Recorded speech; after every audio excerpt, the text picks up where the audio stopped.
เป็นร้านอาหารที่ผู้คนจะนิยมมานั่งจิบกาแฟมานั่งกินข้าวมานั่งพักผ่อนหย่อนใจที่นี่นอกจากนี้ก็ยังเป็นที่ทำกิจกรรมอย่างเช่นการออกกำลังกายหรือการพาครอบครัวออกมาพักผ่อนหย่อนใจด้วยนะคะที่นี่และใครที่ชอบปั่นจักรยานน้ำที่นี่ก็มีบริการด้วยนะคะและที่นี่ก็มีสะพานที่สำคัญก็คือสะพานควีนหลุยส์บิดซึ่งเป็นสะพานที่ทำด้วยหินแกรนิตและเป็นทองเคลือบสำริดตรงบริเวณราวสะพานด้านบนด้วยนั่นคือสะพานนะคะที่มองไปแล้วก็มีช่องระบายน้ำใหญ่ๆตรงนั้นเป็นสะพานกั้นระหว่างทะเลสาบฝั่งนี้แล้วก็อีกฝั่งหนึ่งนะคะที่นี่ก็ถือเป็นสถานที่พักผ่อนหย่อนใจที่หาได้ง่ายนะคะไปมาสะดวกเพราะว่าอยู่ในใจกลางเมืองโคเปนเฮเกนเลยนะคะสถานที่ท่องเที่ยวส่วนมากก็จะเกี่ยวกับทางน้ำเพราะว่าเดนมาร์กเป็นประเทศลักษณะภูมิภาคเป็นเกาะมีน้ำล้อมรอบทั้งประเทศเดนมาร์กมีเกาะทั้งหมดประมาณ400เกาะแต่ว่าเกาะที่มีคนอยู่จริงๆจะประมาณ70เกาะและก็จะมีอีก2เกาะที่เป็นเกาะมีชนพื้นเมืองอาศัยอยู่ซึ่ง2เกาะนี้จะอยู่ไกลโพ้นทะเลมากก็คือเกาะแฟโรเพื่อนๆคงเคยได้ยินใช่ไหมคะและอีกเกาะหนึ่งก็คือเกาะกรีนแลนด์ซึ่งก็จะมีชนเผ่าพื้นเมืองอาศัยอยู่และเขาก็จะมีภาษาเฉพาะของเขาด้วยการสัญจรไปมาอยู่ในเกาะหรือระหว่างเกาะไม่ได้เป็นอุปสรรคเลยนะคะเพราะเขาจะมีระบบคมนาคมที่สะดวกสบายมีทั้งรถไฟใต้ดินทั้งรถไฟธรรมดารถบัสและก็จักรยานซึ่งทุกอย่างอำนวยความสะดวกโดยรัฐบาลเข้ามาควบคุมดูแลและจัดสวัสดิการให้อาจจะพูดได้ว่าแทบทุกอย่างเลยดังนั้นจะเห็นว่าความแตกต่างระหว่างคนจนและคนรวยที่ประเทศนี้เราจะไม่ค่อยเห็นชัดเจนแต่ว่าถึงรัฐบาลจะจัดสวัสดิการให้แต่ค่าครองชีพที่นี่ก็ยังถือว่าสูงอยู่นะคะของก็จะแพงถ้าเราไปเทียบกับประเทศยุโรปที่ประเทศใหญ่ๆหน่อยถือว่าเป็นประเทศเล็กที่ค่าครองชีพแพง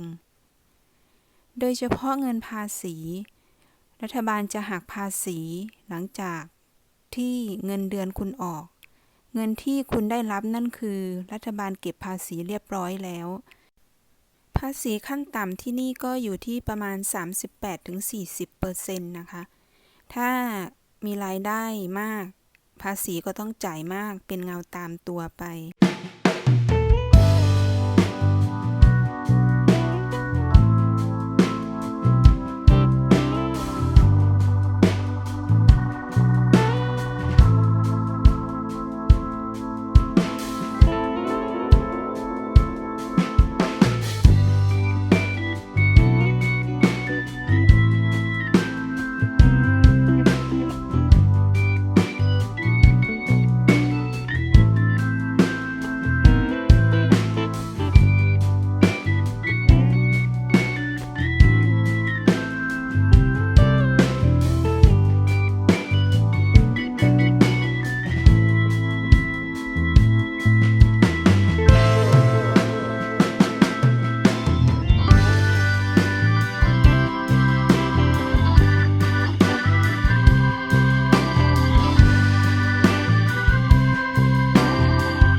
ที่เราชมบรรยากาศทะเลสาบฝั่งนี้แล้วนะคะ ต่อไปจะพาทุกคนลอดใต้อุโมงค์ใต้สะพานไปทะเลสาบอีกฝั่งหนึ่งไปชมบรรยากาศโดยรอบอีกฝั่งนั้นว่ามีความสวยงามยังไงบ้าง เดี๋ยวเราจะเดินใต้อุโมงค์ลอดไป ซึ่งอุโมงค์ตรงนี้เขาจะทำเป็นทางเดินเชื่อมต่อระหว่างทะเลสาบสองฝั่งให้คนสามารถที่จะเดินได้ ส่วนด้านบนของอุโมงค์ก็จะเป็นถนน เป็นสะพานที่รถสามารถที่จะวิ่งไปมา โคเปนเฮเกนเป็นเมืองหลวงที่มีทะเลสาบเลียบไปตามแนวทางทิศตะวันตกนะคะ เพราะฉะนั้นก็จะเห็นแหล่งน้ำมีเยอะมากในเมือง เกาะที่เราอยู่นี้เราเรียกชื่อเกาะว่าเกาะซีแลนด์จะมีอยู่ทั้งหมด3เกาะใหญ่ๆนะคะมีเกาะซีแลนด์เกาะฟินแลนด์และเกาะจัตแลนด์ฟินแลนด์นี่ไม่ใช่ประเทศฟินแลนด์นะคะแต่ว่าเป็นชื่อเกาะของเดนมาร์กซึ่งทั้ง3เกาะก็จะเชื่อมต่อโดยสะพานและก็ยังมีสะพานที่เชื่อมต่อจากตัวเมืองโคเปนเฮเกนไปถึงประเทศสวีเดนด้วยนะคะทำให้การคมนาคมระหว่างสวีเดนและโคเปนเฮเกนนั้นสะดวกสบายบางคนไทยที่เดินทางมาจากประเทศไทยเขาจะมาลงที่สนามบินของโคเปนเฮเกนเสร็จแล้วเขาก็จะนั่งรถไฟข้ามสะพานไปที่สวีเดนสะพานอูลินซุนที่ข้ามไปที่สวีเดนนี้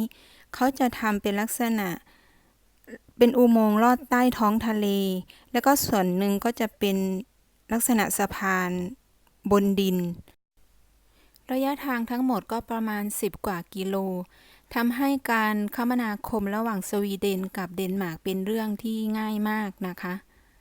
สาเหตุที่ทำไมต้องทำเป็นสะพานอุโมงค์ใต้น้ำก็เพราะว่าสนามบินโคเปนเฮเกนมันจะอยู่ตรงที่สะพานมาเชื่อมต่อตรงนั้นพอดีเขาจึงหลีกเลี่ยงเพื่อไม่ให้เครื่องบินเวลาขึ้นหรือลงชนตัวสะพานหรือเสาสะพานจึงเป็นที่มาว่าทำไมเขาถึงทำเป็นถนนอุโมงค์ใต้ท้องทะเลเชื่อมต่อไปที่สวีเดนกับเดนมาร์กก็เลยเป็นเหมือนเมืองพี่เมืองน้องเหมือนประเทศไทยกับประเทศลาวนะคะเที่ยวไปมาหาสู่กันได้สะดวกบางคนทำงานที่สวีเดนแต่พักอยู่ที่โคเปนเฮเกนก็เที่ยวไปเที่ยวมาแม้แต่เรื่องภาษาก็มีความคล้ายคลึงกันนะคะถ้าคนที่พูดสวีเดนได้ก็พอจะฟังภาษาเดนมาร์กได้ถ้าใครที่พูดภาษาเดนนิสได้ก็พอจะฟังสวีเดนได้แต่ก็ไม่ใช่ 100% นะคะหรือจะพูดได้ว่าประเทศในแถบสแกนดิเนเวียซึ่งก็มีนอร์เวย์สวีเดนและก็เดนมาร์กแถบนี้จะมีความคล้ายคลึงกันอยู่หลายอย่างแต่ภูมิประเทศนี้จะมีความแตกต่างกันนะคะอย่างเช่นเดนมาร์กจะเป็นประเทศที่มีภูมิประเทศเป็นลักษณะทุ่งหญ้าราบไม่มีภูเขาสูงป่าไม้ก็ไม่เยอะซึ่งจะเป็นพื้นที่ที่เหมาะแก่การเลี้ยงสัตว์ดังนั้นประเทศเดนมาร์กก็จะรู้จักกันในนามของประเทศโคนมแต่ถ้าเป็นประเทศนอร์เวย์ก็จะเป็นลักษณะภูเขาสูงเป็นเกาะเป็นแก่งเยอะถ้าใครที่ชอบกิจกรรมแอดเวนเจอร์หน่อยนอร์เวย์นี่จะเป็นที่ที่เหมาะสมเลยนะคะส่วนสวีเดนก็จะป่าไม้เยอะจะเป็นประเทศที่มีพื้นที่ใหญ่กว่าเดนมาร์กมากป่าไม้ของเขาจะเยอะทรัพยากรทางนี้เขาจะเด่นนะคะเดนมาร์กมีประชากรทั้งหมดแค่5 ล้านคนเองนะคะก็ถือว่าน้อยมากถ้าเทียบกับหลายๆประเทศอันนี้ก็คือรวมกับชาวต่างชาติที่อพยพเข้ามาแล้วนะคะเป็นประเทศเล็กๆที่ประชากรผู้คนไม่เยอะการจัดระเบียบสังคมระบบต่างๆค่อนข้างจะง่ายและถ้าเพื่อนๆติดตามข่าวจะไม่ค่อยได้ยินว่าเหตุก่อการร้ายหรือการจลาจลหรือมีก่อ การณ์ทางการเมืองอะไรให้เราได้ยิน แต่ประเทศที่เขามีประชากรเยอะแล้วก็เจริญอย่างเช่นฝรั่งเศสเยอรมันส่วนทางนั้นก็จะเจอเยอะ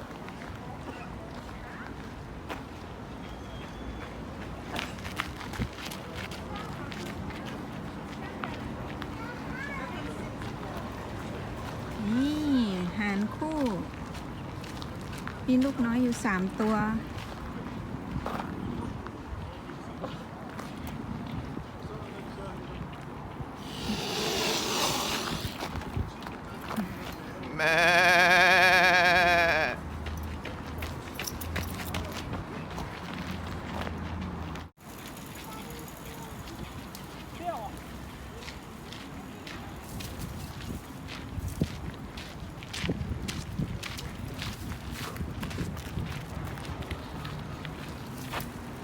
มาหยุด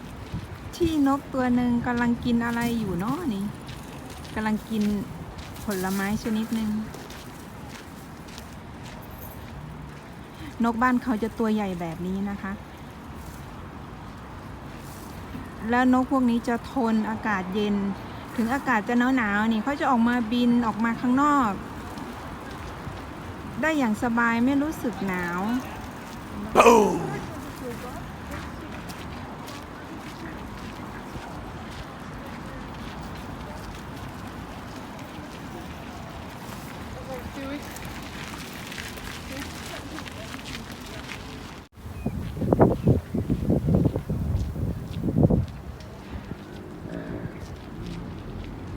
อากาศเริ่มเย็นๆมาแล้วค่ะลมเริ่มแรงแล้วเพราะตอนนี้มันประมาณ6 โมงเย็นถ้าเริ่มค่ำหน่อยลมก็จะพัดแรงขึ้นอากาศก็จะเริ่มเย็นลงสำหรับคลิปนี้คงต้องลาไปก่อนนะคะพบกันใหม่คลิปหน้ากับสถานที่น่าสนใจในเดนมาร์กสวัสดีค่ะ